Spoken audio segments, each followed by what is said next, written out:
a su programa Respuestas Apologéticas, un espacio donde desde la razón daremos respuesta a sus dudas sobre la fe. Mi nombre es Dante Urbina, apologista católico, y bueno, voy a acompañarlos en este viaje. Vamos a las preguntas. Ciertamente hay un debate en torno a si el final del Evangelio de Marcos, es decir, Marcos capítulo 16, versículo del 9 al 20, habría estado o no en el documento original. De hecho, uno encontrará que en algunas versiones de la Biblia esta porción se pone entre corchetes y se suele poner un pie de página diciendo esta porción no se encuentra en algunos manuscritos antiguos. ¿Cómo responder a esto? Lo que hay que hacer es examinar con criterio científico. Apliquemos pues el criterio de las tres pruebas: la prueba bibliográfica, la prueba de evidencia interna y la prueba de evidencia externa. La prueba bibliográfica se refiere a la transmisión textual, a la cantidad de manuscritos disponibles y qué tan cerca estos estarían respecto al documento original. Pues bien, en el caso del final del Evangelio de Marcos tenemos que la evidencia es buena, muy buena, porque Kurt Aland y Barbara Aland, en su libro El texto del Nuevo Testamento, nos dicen lo siguiente. Ellos nos dicen que esta porción se encuentra, abro cita, en el 99% de los manuscritos griegos. Esto es importante porque muy probablemente el texto original sería en griego y por lo tanto la línea de manuscritos griegos sería la más relevante. Asimismo, Nicholas Lund, en su libro The Original Ending of Mark, es decir, el final original de Marcos, que es un tratado académico entero solo sobre esta cuestión, dice lo siguiente. El final más largo tiene, de hecho, la atestación temprana en la forma de inclusión en el Ditesarón, a finales del siglo II, estando además presente en la mayoría de manuscritos latinos antiguos. Entonces pasa la prueba bibliográfica, porque hay manuscritos latinos donde está presente, está en el Ditesarón y también está en la casi totalidad de manuscritos griegos. ¿Y qué hay sobre la evidencia interna? Si uno va al Evangelio de Marcos, se encuentra cosas interesantes. Por ejemplo, en Marcos 9:31 leemos: el Hijo del Hombre será entregado en manos de los hombres, y lo matarán, y a los 3 días de haber muerto resucitará. Jesucristo ya anunciaba su propia resurrección. Pues bien, resulta que en el final de Marcos, Marcos 16, del 9 al 20, lo que se narra es la resurrección de Jesús como hecho consumado. El hecho de que ya en Marcos 9:31 Jesús hable sobre su propia resurrección es evidencia interna de que lo más natural sería que el Evangelio de Marcos incluya pues el cumplimiento de tal palabra de Jesús. De hecho, ¿qué sucede si eliminamos ese final de Marcos? Bueno, en ese caso el Evangelio de Marcos terminaría en Marcos 16:8, que dice lo siguiente. Ellas, es decir, las mujeres que fueron por la mañana al sepulcro de Jesús, ellas salieron huyendo del sepulcro, pues estaban temblando y fuera de sí, y no dijeron nada a nadie por el miedo que tenían. Y ahí terminaría la historia. O sea, el Evangelio de Marcos te narraría toda la historia de Jesús, y que Jesús murió y lo crucificaron y lo enterraron y fueron las mujeres en la mañana, y encontrarían que el cuerpo no está, y ellas se quedarían calladas. Y ahí termina. Es un final como muy raro, ¿no? Lo más natural sería que se diga qué pasó. Y con el final del Evangelio de Marcos completo, esto se dice. Asimismo, encontramos en términos de prueba de evidencia externa que documentos externos citan el final del Evangelio de Marcos. Así, por ejemplo, San Ireneo de León, en su obra Contra las herejías, libro 3, capítulo 10, numeral 6, dice: hacia la conclusión de su evangelio, Marcos dice: así, luego de que el Señor Jesús les habló, fue recibido en el cielo y se sentó a la diestra de Dios. Eso es una cita directa de Marcos 16, 19. Y resulta que San Ireneo de León es un padre de la iglesia del siglo II. Entonces tenemos evidencia externa temprana de este final más largo del Evangelio de Marcos. La pregunta es, ¿por qué sucede que el Evangelio de Marcos no está en alguno de los manuscritos antiguos? Creo que hay una explicación bastante natural. Si en línea con la tradición el autor del Evangelio de Marcos fue Marcos, que a su vez fue discípulo de Pedro, y Pedro, el apóstol, estuvo en Roma, entonces muy probablemente Marcos habría estado en Roma, donde hubo fuerte persecución a cristianos e incluso hubo un incendio.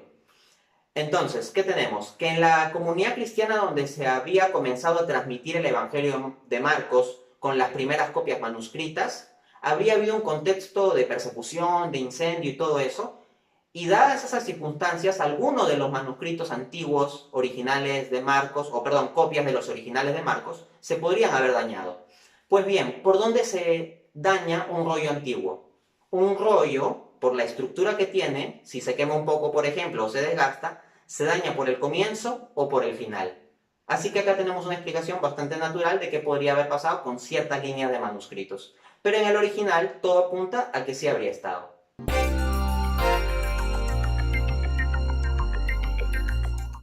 ¿Qué responder a esto? Lo mismo, el análisis con el criterio de las tres pruebas. Vamos a la prueba bibliográfica. A este respecto tenemos ya una fuente temprana como San Jerónimo, que en su libro Diálogo contra los Pelagianos, libro 2, capítulo 17, dice: en el Evangelio de Juan se encuentra en muchas copias, tanto griegas como latinas, la historia de la adúltera que fue acusada ante el Señor. Entonces ya tenemos un padre de la iglesia del siglo IV, el mayor erudito bíblico de la época antigua, San Jerónimo, que testimonia que ese pasaje ya se encontraba en varios manuscritos, tanto griegos como latinos. Entonces hay evidencia bibliográfica interesante, ¿no?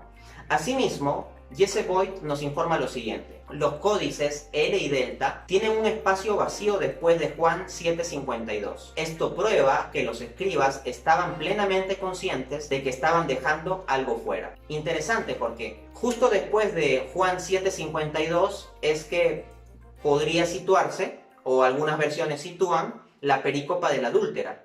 Pues bien, el hecho de que en algunos manuscritos antiguos se haya dejado un espacio especialmente largo, varios lo toman como evidencia de que ahí no había nada.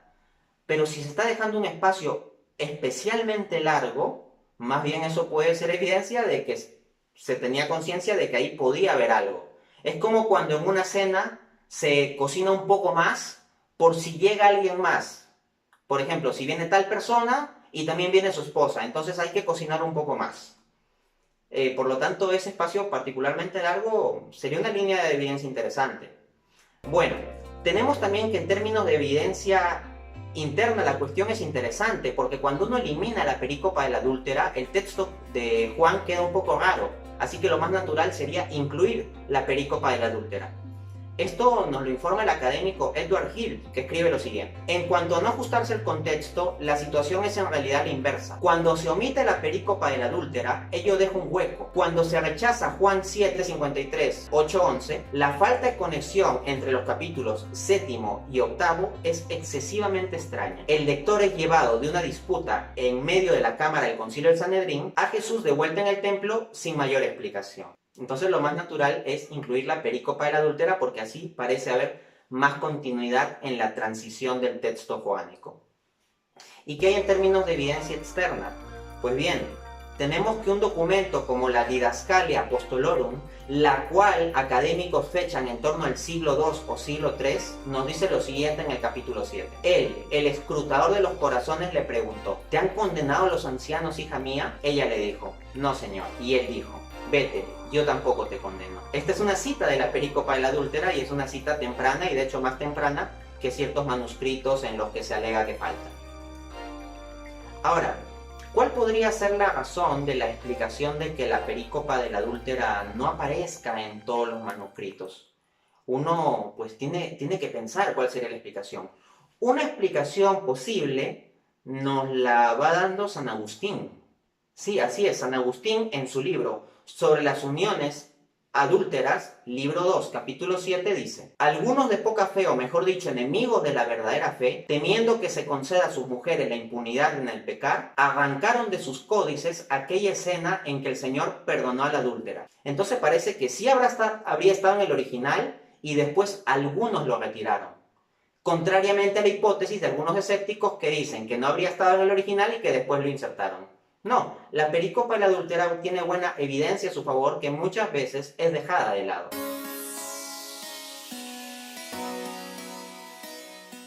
La coma joánica se refiere a un pasaje muy disputado del Nuevo Testamento, que es Primera de Juan 5:7, donde dice: porque tres son los que dan testimonio en el cielo, el Padre, el Verbo y el Espíritu, y estos tres son uno. Ahora bien, resulta que algunos dicen que los concilios católicos habrían dogmatizado tal pasaje y que por lo tanto todo católico estaría obligado a aceptarlo. Así, por ejemplo, en el Cuarto Concilio de Letrán de 1215, en el Canon 2, se dice: por tanto, reprobamos el libro que el abad Joaquín publicó contra el maestro Pedro Lombardo sobre la unidad o esencia de la Trinidad. Y en esa misma línea de texto, comentando esto, citan la coma joánica, Primera de Juan 5:7, en el texto del concilio. Entonces uno dice, ajá, entonces el concilio de Letrán ya es un concilio católico ecuménico que está comprometiéndose con que la coma joánica es verdad. La respuesta es que no, porque les acabo de leer cómo inicia el párrafo. El párrafo en cuestión dice que se está reprobando ciertos errores sobre la doctrina de la Trinidad de Joaquín, del abad Joaquín de Fiore. Pues bien, él apelaba a la coma joánica y lo que se está haciendo es responderle a él. No, el concilio no se está comprometiendo necesariamente con que el texto esté en el original. Y esto es evidente porque en ese mismo Canon 2, luego de citar el texto de 1 de Juan 5:7, dicen: como se encuentra en algunos códices. Entonces el mismo concilio católico da testimonio de que está en algunos códices, no es que está en todos. Entonces el concilio no se está comprometiendo necesariamente con que la coma joánica sea verdad. Simplemente está discutiendo la cuestión de condenar ciertos errores sobre la Trinidad en que caía Joaquín de Fiore. Pero otros apelan al Concilio de Trento, que en el decreto sobre las escrituras canónicas, sesión 4, dice lo siguiente: si alguno no recibe como sagrados y canónicos los mencionados libros completos con todas sus partes, como se los ha solido leer en la Iglesia Católica y se contienen en la antigua edición de la Vulgata Latina, sea anatema. Como la coma joánica aparece en ediciones de la Vulgata, entonces ahí los católicos ya están diciendo que la coma joánica necesariamente es verdad. Aquí hay que tener cuidado. Aquí hay que tener en cuenta que, como dice el Código de Derecho Canónico en su canon 749.3, ninguna doctrina se asume como infaliblemente definida a menos que ello sea manifiestamente evidente. Entonces la pregunta ¿es manifiestamente evidente que la coma joánica es necesariamente parte de la Vulgata? Y la respuesta es que no. De hecho, como nos informa un artículo de King James Version Today, abro cita, esta se trata de una fuente protestante, el manuscrito latino más antiguo teniendo 1 de Juan 5 es el Códice Fuldensis o manuscrito F de mediados del siglo VI. Esta es una versión de la Vulgata y no contiene la coma. Entonces, vemos manuscritos antiguos de la Vulgata misma que no contienen la coma joánica. Por lo tanto, no resulta manifiestamente evidente que la Vulgata esté vinculada a la coma joánica. Asimismo, tenemos algo interesante. Como reporta Jimmy Atkin en su artículo Catholics and Textual Criticism, abro cita, la coma joánica no está en la versión revisada de la Vulgata Latina, la traducción oficial que usa la propia Santa Sede. O sea, si uno va a la versión de la Vulgata que consta en la página web del Vaticano, no aparece la coma joánica. Por lo tanto, en vista de este contexto, es claro que el Concilio de Trento tampoco se vincula a decir que la coma joánica necesariamente es cierta. En este aspecto, parece haber legítima libertad de opinión para los católicos. Y bueno, con eso hemos cubierto el programa de hoy. Nos vemos en un siguiente programa.